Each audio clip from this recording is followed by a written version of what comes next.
नमस्कार दोस्तों, स्वागत है आपका हमारे चैनल पर। आज हम एक बहुत ही रोचक विषय पर बात करेंगे।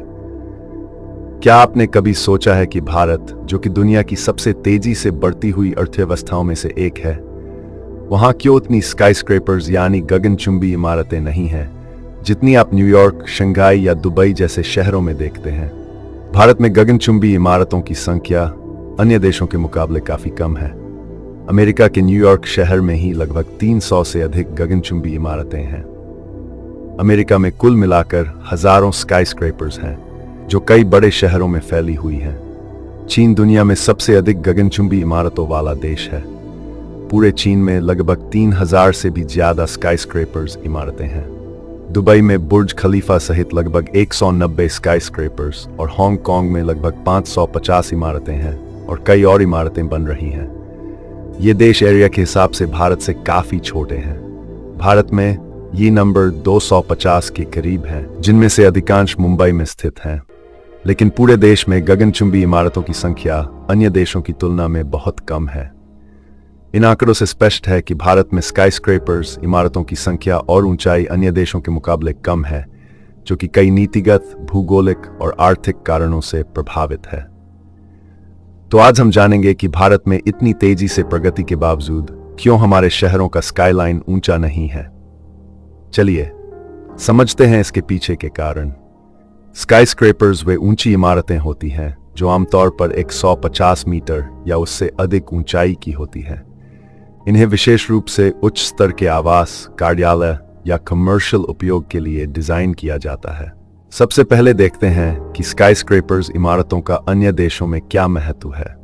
अमेरिका के न्यूयॉर्क शहर में एम्पायर स्टेट बिल्डिंग, दुबई का बुर्ज खलीफा और चीन के शंघाई में शंघाई टावर जैसे प्रतिष्ठित भवन केवल इमारतें नहीं, बल्कि आर्थिक शक्ति और तकनीकी उन्नति का प्रतीक है। ये इमारतें इन देशों की पहचान बन गई हैं। अब जब हम भारत की ओर रुख करते हैं तो सवाल उठता है कि भारत में इतने ऊंचे बिल्डिंग क्यों नहीं हैं। इसका जवाब पाने के लिए चलिए अब देखते हैं कि भारत में स्काईस्क्रेपर्स के विकास में कौन कौन सी बाधाएं हैं। भारत में ऊंची इमारतों के निर्माण पर प्रभाव डालने वाला पहला कारण है सरकारी नीतियां। आजादी के बाद हमारे शहरों के विकास के लिए सरकार ने हॉरिजॉन्टल एक्सपेंशन को महत्व दिया, वर्टिकल एक्सपेंशन को नहीं। इसका कारण था कि तब हमारी जनसंख्या बढ़ रही थी और जमीन की कीमतें उतनी ऊंची नहीं थी। सरकार चाहती थी कि लोगों को जमीन पर घर मिले, जिससे उनका जीवन सरल हो सके। तब सरकार ने अर्बनाइजेशन को बढ़ावा देने के लिए हॉरिजॉन्टल एक्सपेंशन पर जोर दिया। इसका एक बड़ा असर यह हुआ कि भारत में स्काईस्क्रेपर्स इमारतों के निर्माण को प्राथमिकता नहीं दी गई। लेकिन मुंबई के मामले में ऐसा इसलिए नहीं हुआ क्योंकि मुंबई एक छोटा लेकिन अत्यधिक जनसंख्या वाला शहर है। यहाँ सीमित भूमि उपलब्ध होने के कारण वर्टिकल एक्सपेंशन पर ज्यादा जोर दिया गया है, जिससे अधिक ऊंची इमारतें बनाना जरूरी हो जाता है। मुंबई के 3 ओर समुद्र है, जिससे शहर का विस्तार सीमित है। हॉरिजॉन्टल एक्सपेंशन की बजाय ऊंची इमारतें बनाना अधिक फायदेमंद है, ताकि उपलब्ध भूमि का अधिकतम उपयोग किया जा सके। इसीलिए देश के आधे से ज्यादा स्काईस्क्रेपर्स मुंबई में हैं। अब सवाल आता है कि क्या केवल नीति ही एक कारण है? नहीं, इसके पीछे एक और अहम कारण है, जिसे हम फ्लोर स्पेस इंडेक्स यानी FSI कहते हैं। FSI तय करता है कि एक भूखंड पर कितनी ऊंचाई तक निर्माण किया जा सकता है। भारत में अन्य देशों की तुलना में FSI की सीमाएं काफी सख्त हैं।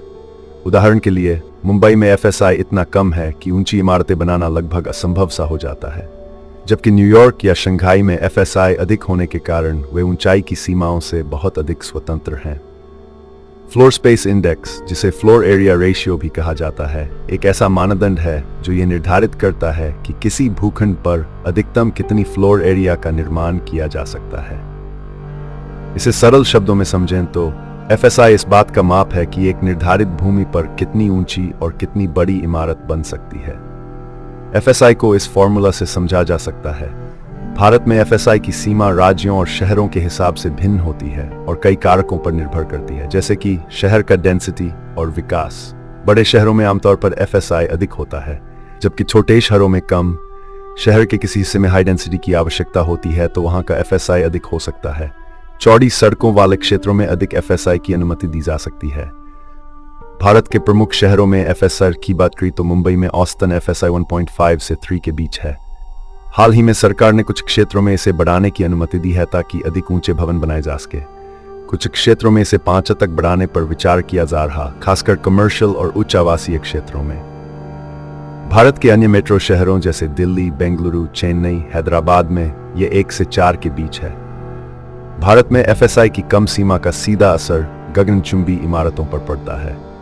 अन्य देशों में जैसे कि न्यूयॉर्क या शंघाई में अधिक एफएसआई की अनुमति होती है, जिससे वहां ऊंचे भवन बनाना संभव हो जाता है, जबकि भारत में कम एफएसआई के कारण ऊंचाई पर प्रतिबंध है, जिससे आवास की मांग पूरी करने के लिए क्षैतिज विस्तार पर जोर दिया गया है। इसलिए भारत में एफएसआई बढ़ाने की नीति को समय समय पर परिवर्तित किया जा रहा है ताकि शहरीकरण को बेहतर तरीके से संभाला जा सके और भूमि का अधिकतम उपयोग किया जा सके।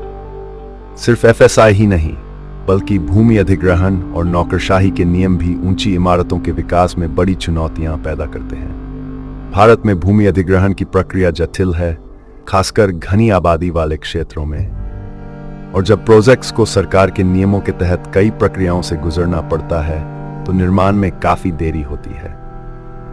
इसका मतलब यह है कि ऊंची इमारतें बनाने की इच्छा के बावजूद बाधाएं रास्ते में खड़ी हो जाती हैं। ऊंची इमारतों के निर्माण में बाधाएं यही नहीं रुकती। अगला कारण है हवाई क्षेत्र से जुड़े नियम।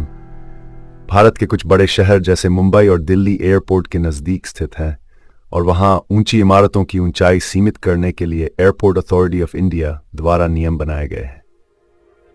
इन नियमों का उद्देश्य हवाई यातायात की सुरक्षा को सुनिश्चित करना है। जब कोई शहर हवाई अड्डे के नजदीक होता है तो एयरपोर्ट अथॉरिटी ऊंचाई प्रतिबंध लगाता है ताकि विमानों को लैंडिंग और टेक ऑफ के दौरान कोई दिक्कत न हो। ऐसे प्रतिबंध भारत के कई शहरी क्षेत्रों में स्काईस्क्रेपर्स इमारतों को हतोत्साहित करते हैं।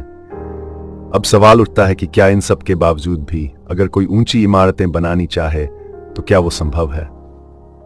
इसके लिए इंफ्रास्ट्रक्चर का मजबूत होना भी उतना ही आवश्यक है। गगनचुंबी इमारतों के लिए पानी, बिजली, सीवेज जैसी बुनियादी जरूरतें बेहद महत्वपूर्ण हैं। भारत के कई शहर इस स्तर की इंफ्रास्ट्रक्चर के लिए अभी पूरी तरह तैयार नहीं हैं।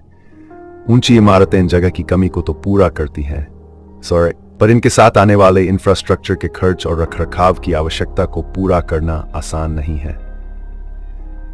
ये एक और वजह है कि भारत में इतनी ऊंची इमारतें नहीं बन पाती। स्काईस्क्रेपर्स का केवल इंफ्रास्ट्रक्चर पर ही असर नहीं पड़ता, बल्कि वे शहर के पर्यावरण को भी प्रभावित करती हैं। एक उदाहरण के रूप में ऊंची इमारतें आसपास के क्षेत्रों में धूप और वेंटिलेशन को सीमित कर सकती हैं, जिसे हम अर्बन कैनियन प्रभाव कहते हैं। इससे न केवल प्राकृतिक रोशनी की कमी होती है, बल्कि अन्य भवनों और गलियों में अंधेरा छा जाता है। इससे रहवासियों की जीवन गुणवत्ता पर भी असर पड़ता है। जब हम शहरी नियोजन की बात करते हैं तो इन सभी पहलुओं का ध्यान रखना पड़ता है।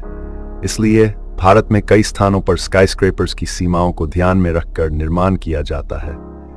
हालांकि अब हालात बदल रहे हैं। कुछ शहर, विशेषकर मुंबई में, एफएसआई के मानदंडों में बदलाव किए जा रहे हैं। इन बदलावों के तहत ऊंची इमारतों को अनुमति दी जा रही है ताकि बढ़ती जनसंख्या की जरूरतों को पूरा किया जा सके। ये नीतिगत बदलाव संकेत देते हैं कि आने वाले समय में भारत में स्काईस्क्रेपर्स देखने को मिल सकती हैं। तो दोस्तों, ये थे वो मुख्य कारण जिनकी वजह से भारत में स्काईस्क्रेपर्स इमारतों का विकास अब तक सीमित रहा है। चाहे वो सरकारी नीतियां हों, एफएसआई की सीमाएं हों, हवाई क्षेत्र के प्रतिबंध हों या पर्यावरणीय चिंताएं, इन सब का मिलाजुला प्रभाव है। लेकिन ये जरूर कहा जा सकता है कि आने वाले समय में भारत का शहरी परिदृश्य बदल सकता है। उम्मीद है कि इस वीडियो ने आपके सवालों के जवाब दिए होंगे। अगर आपको ये वीडियो पसंद आई हो तो लाइक करें, शेयर करें और हमारे चैनल को सब्सक्राइब करना न भूलें। धन्यवाद।